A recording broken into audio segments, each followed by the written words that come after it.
Hello everyone, so I'm back on this roof job and there's no smiley faces this morning unfortunately because the guy that I'm working for has had his van robbed in the night. He's got a kitchen company and I just wanted to show you what absolute despair looks like.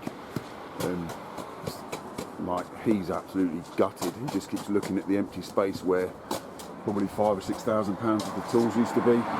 Everything that he could want for his kitchen fitting business, all his table saws, he's all got the 54 volt DeWalt table saw, chop saw, track saw, Festool, he had two Festool extractors in there, disc cutter, all his battery drills, everything.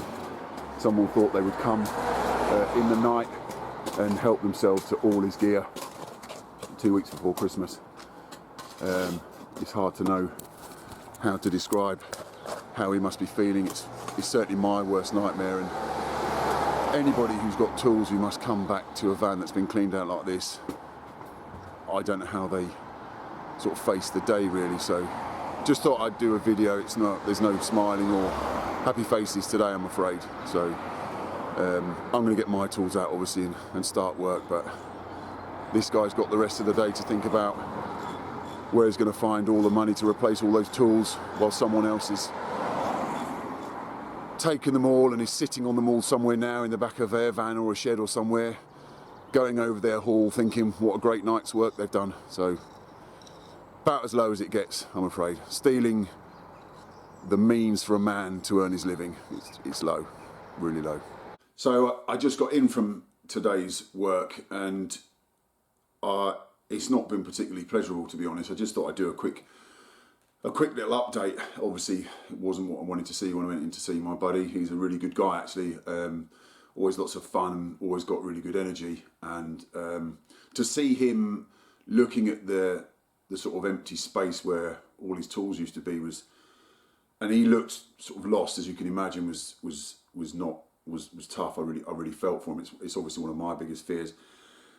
I think to the people that do this, I don't know how they sort of appease their consciences with it, whether maybe they haven't got a conscience, but maybe they're just sort of saleable items that they can, knock out and make some money. But certainly from my point of view, when it comes to these tools, and I'm sure a lot of you guys out there, I'm sure all of you, these tools nobody goes out one day and blows like 3 or 4 grand on just impulse purchase tools. What happens is you're doing your job and you see a tool that you like or you think might help your job even more, and then a kind of process starts,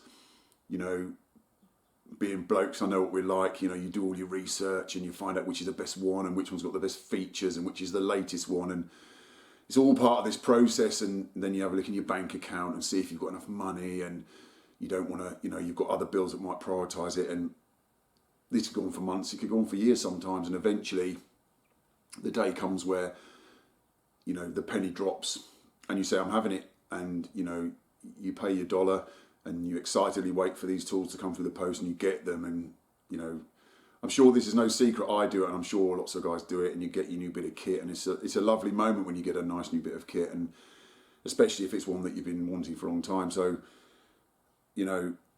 these tools, they don't just magically appear in our toolkits and on our vans. They all come through a process, as I said. So I think it makes it much more difficult as well when someone just decides that they want to relieve you of all these things. And my poor old buddy was just lost.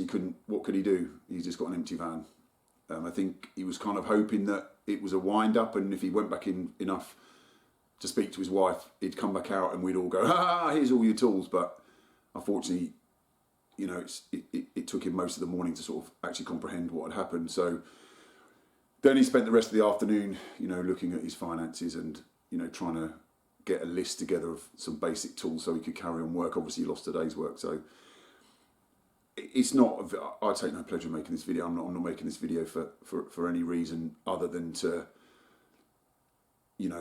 share what my pal's gone through, what is mine and arguably all of ours biggest fear. And it must be heartbreaking for guys, and I'm sure there's guys out there, you guys who have robbed, vans have been done over, and you know it's gut wrenching. I can't imagine it. And so, you know, I suppose if I could say anything, it's, guys, think about your tools. They're expensive and people want to steal them, and do everything you can to protect them and keep them. If you can, I'm lucky, my tools go under lock and key every night. If you can't do that, you know, if you live in a situation where your van's got to be out on the road, just do everything you can, whether it's reverse it up to a neighbour's post, or if you can't do that, you know, think about alarms. The van vaults, I know they're expensive, but they're only as expensive as a couple of decent quality, you know, cordless tools.